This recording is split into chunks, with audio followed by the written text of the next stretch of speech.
सिर्फ और सिर्फ ये जो 1 गिलास पानी है दोस्तों, 1 गिलास पानी को आपको आपके एलमांडा में दे देना है। ये आपके पौधे में नाइट्रोजन, पोटेशियम, फास्फोरस के साथ साथ और भी बहुत सारे पोषक तत्व आपके पौधे को दिला देगा और आपका जो एलमांडा है वो बहुत ही अच्छी खासी मात्रा में फूल और कलियों लाने के लिए तैयार हो जाएगा। जिनके भी पौधे में फ्लावरिंग बिल्कुल बंद हो गई है, ग्रोथ भी बिल्कुल नहीं हो रही है, उनका जो पौधा है दोस्तों वो इस 1 गिलास पानी को पीते ही और इतने सारे फूल लेके आने लगेगा कि आप जो है दोस्तों वो देख के ही हैरान हो जाओगे। तो हेलो एवरीवन, गुड आफ्टरनून दोस्तों। आज का जो हमारा पौधा है वो है एलमांडा का पौधा।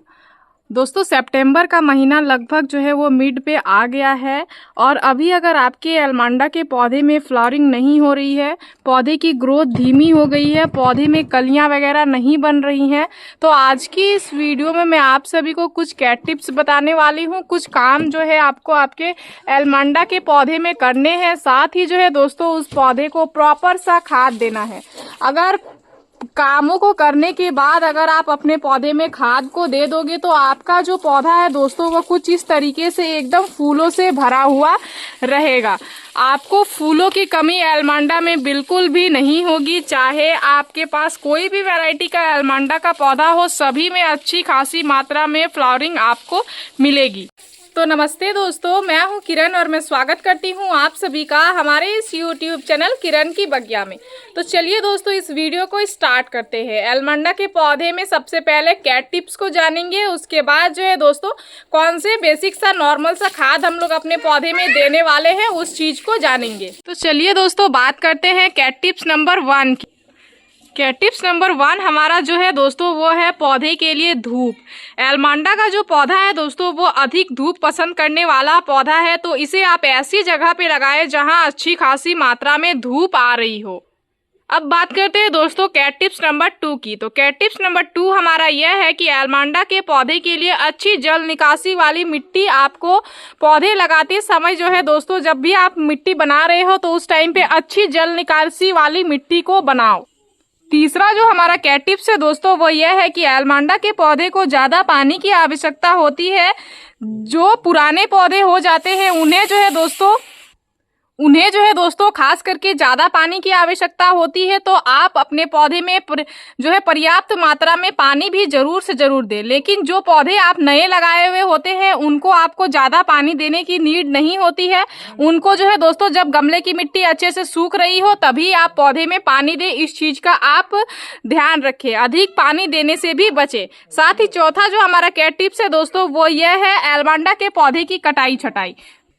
तो अभी जो है दोस्तों आपको आपकी इस पौधे की कटाई छटाई नहीं करनी है, क्योंकि अभी पौधे का ग्रोथ अच्छा खासा होता है। बरसात में अगर आप कटाई करोगे तो पौधे में फंगस वगैरह लगने की समस्याएं भी आ जाती है, इसीलिए अभी आप कटाई ना करें। गर्मियों की शुरुआत में आप पौधे की कटाई छटाई अच्छे से कर सकते हो। साथ ही जो है दोस्तों जो हमारा चौथा कैट टिप्स है वो ये है कि सूखी और पीली पत्तियों को साथ ही पुराने फूलों को भी समय समय पे आपको एलमांडा के पौधे से हटाते रहना है। इस चीज का भी आपको खास ध्यान देना है। साथ ही अभी जो है दोस्तों लगभग बारिश हो ही रही है, बरसात जो है दोस्तों वो बना हुआ ही है, तो इस टाइम पे जो है दोस्तों आपको आपके एलमांडा के पौधे में मिलीबग्स, एफिड्स जैसे कीड़े भी लगे हुए दिख सकते हैं। अगर इस तरह की प्रॉब्लम भी आ रही है तो सप्ताह में एक बार किसी भी तरह के इंसेक्टिसाइड, फंगिसाइड का स्प्रे भी करें। आज मैं स्प्रे करके भी आप सभी को बताने वाली हूं, जिससे आपका पौधा बहुत ही अच्छा खासा हेल्दी और स्वस्थ रहेगा और पौधे में आपको बहुत ही अच्छी खासी जो है वो फ्लावरिंग मिलेगी। पत्तियां वगैरह साफ सुथरा रहेंगी तो फंगस के संक्रमण से आपका पौधा बचा हुआ रहेगा। साथ ही और एक कैट अगर मैं बताना चाहूँ दोस्तों तो एलमांडा का जो पौधा होता है ये लता वाला पौधा होता है, तो इसको बढ़ने के लिए लकड़ी या रस्सी का सहारा आप जरूर से जरूर दें। देख सकते हैं यहाँ पे हमने लकड़ी के सहारा से जो है दोस्तों पौधे को ऊपर लेके आया हुआ है, तो इस तरीके का सहारा भी आपको आपके पौधे को जरूर देना है। साथ ही बहुत ही इम्पोर्टेंट सा अगर मैं चीज और एक बताना चाहूंगी दोस्तों तो वो ये है कि मिट्टी की गुड़ाई करना आपको समय समय पे बहुत ज्यादा जरूरी है। खास करके एलमांडा के पौधे के लिए मिट्टी की गुड़ाई करने से क्या होता है, पौधे में जो है वो नमी ज्यादा देर तक बनी हुई रहती है और ये एक नमी पसंद करने वाला पौधा है दोस्तों, तो कम से कम 7 से 10 दिन में एक बार मिट्टी की गुड़ाई भी आप जरूर से जरूर कर दे। अगर आपने पौधे को गमले में लगाया है दोस्तों बिल्कुल मेरे ही पौधे की तरह, तो आपको एक चीज इस चीज का भी ध्यान देना है कि हमेशा बड़े पॉट का चयन करना है या फिर ग्रो बैग वगैरह में लगाना है। कम से कम जो है दोस्तों 12 से 14 इंच आपको उतने साइज का ग्रो बैग में लगाना ही लगाना है। यहाँ पे देख सकते हैं हमने जो है दोस्तों वो 14 इंच के ग्रो बैग में लगाया हुआ है, क्योंकि इसके रूट्स का ग्रोथ बहुत ही ज्यादा होता है। इसमें रूट्स में जो है दोस्तों वो बहुत ज्यादा रूट बॉल बन जाते हैं, रूट्स भर जाते हैं। इसके लिए भी जो है दोस्तों आपको इस पौधे को लगाना होता है बड़े साइज के ग्रो बैग में। देख सकते हैं दोस्तों इस पौधे की हमने लास्ट ईयर रिपोर्टिंग करी हुई थी, इस ईयर हमने रिपोर्टिंग नहीं करा हुआ है, तो इसमें किस तरीके से रूट बॉल बना हुआ है। अब मैं इसको अभी तो रिपोर्ट नहीं करने वाली हूँ दोस्तों, लेकिन नेक्स्ट ईयर फिर मैं इसकी रिपोर्टिंग कर दूंगी। इस ईयर अभी जो है दोस्तों पौधे को ऐसे ही चलने देती हूँ, ऊपर ऊपर से ही मैं रूट बॉल को तोड़ रही हूँ और पौधे में खाद पानी देके अच्छी खासी मात्रा में फ्लावरिंग ले रही हूँ। तो इसके लिए यहाँ पे मैं अभी रिपोर्टिंग नहीं करने वाली हूँ और रिपोर्टिंग भी मैं आप सभी को नहीं बताने वाली हूँ। आज मैं प्रॉपर से खाद आप सभी को बताने वाली हूँ। और ये जो कैट टिप्स मैंने आप सभी को बताया दोस्तों, ये बहुत ज्यादा जरूरी है। अगर आपके पौधे में फ्लावरिंग नहीं हो रही है तो इन सभी कैट टिप्स पे आपको ध्यान देना है। आपका जो पौधा है वो बहुत ही अच्छी खासी मात्रा में भर भर के फ्लावरिंग करना शुरू कर देगा। तो चलिए दोस्तों अब हम लोग जानेंगे खाद के बारे में कि हमें अपने पौधे को क्या खाद देना है, कौन सा खाद देना है और किस तरीके से कितने समय में खाद को देना है।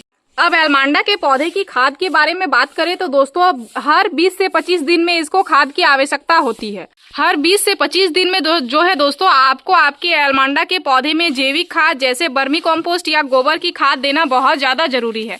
मैंने हाल ही में अपने पौधे में बर्मी कंपोस्ट दिया हुआ है दोस्तों। अभी लगभग बारिश हो ही रही है, तो इस टाइम पे गोबर की खाद देने से आप अवॉइड करो, क्योंकि गोबर की खाद से अगर वो अच्छे से डिकम्पोस्ट नहीं होगी तो वो पौधे में फंगस क्रिएट कर सकती है। इसलिए अभी अगर आप खाद देना चाहते हो जैविक खाद तो आप बर्मी कंपोस्ट दे सकते हो, बहुत ही ज्यादा बेस्ट होता है। बर्मी कंपोस्ट हमारे पौधे को किसी भी तरह का नुकसान नहीं पहुंचाता है, साथ ही गमले की मिट्टी को हल्की बनाए रखने में भी बहुत ही अच्छे से हेल्प करता है। मिट्टी में जो है दोस्तों केचुए वगैरह बनाने में भी बर्मी कंपोस्ट का बहुत ही अच्छा खासा योगदान होता है, जिससे मिट्टी हल्की रहती है, तो जल निकासी भी अच्छे से होता है और जल धारक क्षमता भी जो है दोस्तों पौधे की बढ़ती है। तो इसके लिए जो है दोस्तों ये दोनों ही खाद आपको आपके पौधे में देना ही देना है। लेकिन इसके साथ ही और एक चीज अगर मैं बताना चाहूंगी तो एल्मांडा के पौधे को पोटास और फास्फोरस की खाद की भी आवश्यकता बहुत ज्यादा होती है। जो भी हैवी फ्लावरिंग प्लांट होते हैं उन्हें जो है दोस्तों पोटास और फास्फोरस का मात्रा चाहिए ही होता है। अगर ये सारे स्रोत उसको नहीं मिलेगा तो पौधे में अच्छे फूल और कलियां नहीं बन पाते हैं। तो इन्हीं चीजों के लिए आज मैं कुछ चीजें आप सभी को बताने वाली हूँ। साथ ही इस पौधे को गमले की मिट्टी का एसिडिक होना भी बहुत ज्यादा जरूरी होता है। अगर इसकी गमले की मिट्टी एसिडिक भी नहीं होती है तो भी इस पौधे में फ्लावरिंग बंद हो जाती है और ग्रोथ भी जो है दोस्तों वो रुक जाती है। तो चलिए आज हम लोग जानते हैं कि उनके लिए किन किन चीज़ों का हम लोग इस्तेमाल कर सकते हैं, जो कि बहुत ही बेसिक से चीज़ें हैं, नेचुरल सी चीज़ें हैं, आपके लिए एक वेस्ट के तौर पे निकल के आते हैं, लेकिन आपके पौधे में ये बहुत ही बेहतर सा काम कर सकते हैं। जो भी फ्लावरिंग प्लांट है उसमें आप इस खाद का इस्तेमाल कर सकते हो।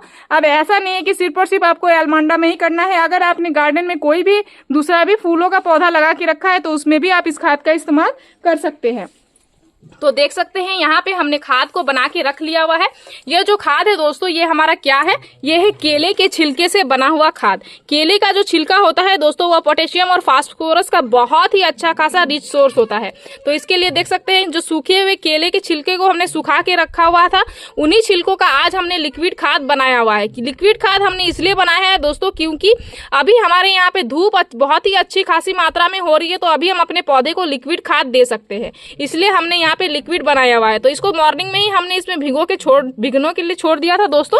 तो देख सकते हैं केले के छिलके ने अपने न्यूट्रिशन में पानी को छोड़ दिया हुआ है, तो ये कितने अच्छे से कलर चेंज हो गया है। और इसी में जो है दोस्तों हमने और एक चीज ऐड किया हुआ है जो कि है फ्रेश चाय की पत्ती। 1 चम्मच हमने फ्रेश चाय की पत्ती भी इसमें डाला हुआ है, जो हमारे गमले की मिट्टी को एसिडिक भी बना देगी। साथ ही जो है दोस्तों ये हमारे गमले की मिट्टी में नाइट्रोजन की मात्रा भी अच्छी खासी मात्रा में पहुंचा देगी। तो ये दोनों ही चीजों से बना हुआ जो हमारा खाद है ये पौधे को बहुत ही जो है दोस्तों बेहतर फायदा देने वाला है।